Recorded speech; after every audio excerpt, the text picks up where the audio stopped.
धन्ना सेठ के पास 7 पुश्तों के लिए पालन पोषण जितना धन था।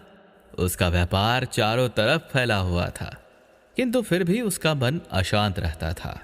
कभी धन की सुरक्षा की चिंता, तो कभी व्यापारिक प्रतिस्पर्धा में आगे निकलने का तनाव। चिंता और तनाव के कारण वो अस्वस्थ रहने लगा। उसके मित्र उसकी गिरती दशा को देखा तो उसे बुद्ध के पास जाने की सलाह दी। सेठ बुद्ध के पास पहुंचा और अपनी समस्या बताई। बुद्ध ने उसे सांत्वना देते हुए कहा, तुम घबराओ मत, तुम्हारा कष्ट अवश्य दूर होगा। तुम बस यहां कुछ दिन रहकर ध्यान किया करो। बुद्ध के कहे अनुसार सेठ ने रोज ध्यान करना शुरू कर दिया, किंतु सेठ का मन ध्यान में नहीं लगा। वो जैसे ही ध्यान करने बैठता, उसका मन फिर अपनी दुनिया में चला जाता। उसने बुद्ध को यह बात बताई, किंतु बुद्ध ने कोई उपाय नहीं बताया। थोड़ी देर के बाद जब सेठ बुद्ध के साथ वन में सायंकालीन भ्रमण कर रहा था, तो उसके पैर में एक कांटा चुभ गया। वो दर्द के मारे कराहने लगा। बुद्ध ने कहा, बेहतर होगा कि तुम जी कड़ा कर कांटे को निकाल दो, तब इस दर्द से मुक्ति मिल जाएगी। सेठ मन कड़ा कर कांटा निकाल दिया, उसे चैन मिल गया। तब बुद्ध ने समझाया, ऐसे ही लोभ, मोह, क्रोध, घमंड व द्वेष के कांटे तुम्हारे मन में गड़े हैं। जब तक अपने मन की संकल्प शक्ति से उन्हें निकालोगे नहीं, अशांत ही रहोगे। सेठ की अज्ञानता बुद्ध के इन शब्दों से दूर हो गया और उसने निर्मल हृदय की राह पकड़ ली।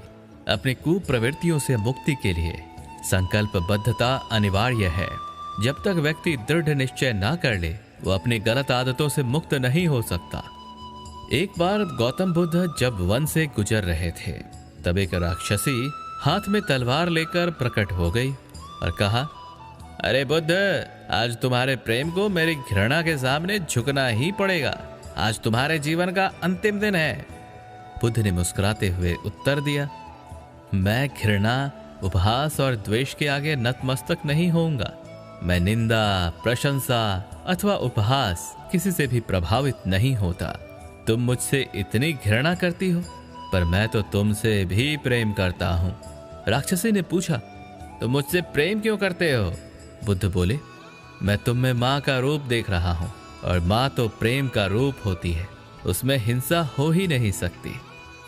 इतना सुनते ही राक्षसी के हाथ से तलवार गिर पड़ी और कहा, हे बुद्ध, तुम धन्य हो। इतना कहते ही वो देवी रूप में बदल गई और अंतर ध्यान हो गई। दरअसल जो लोग दूसरों से द्वेष करते हैं, अंत में एक दिन घृणा उन्हें नष्ट कर देती है। घृणा से घिरे हुए लोगों को एक दिन घृणा ले डूबती है। प्रेम सत्य के आवरण से ढका होता है। सत्य से जुड़ा हुआ व्यक्ति सदैव आनंद में जीता है। सत्य को केवल अपने तक ही मत सीमित रखो, उसे अपने कर्मों में ढालना होगा। सत्य रूपी गुलाब की खुशबू है कर्म। अपने कर्म को प्रेम और सत्य में डुबो कर करो। प्रेम और सत्य मनुष्य को विकास की ओर ले जाते हैं। ध्यान रहे कि ये दोनों मार्ग ईश्वर की ओर जाते हैं। इस मार्ग पर चलने वाले सहज में ही आनंद और शांति को पा लेते हैं।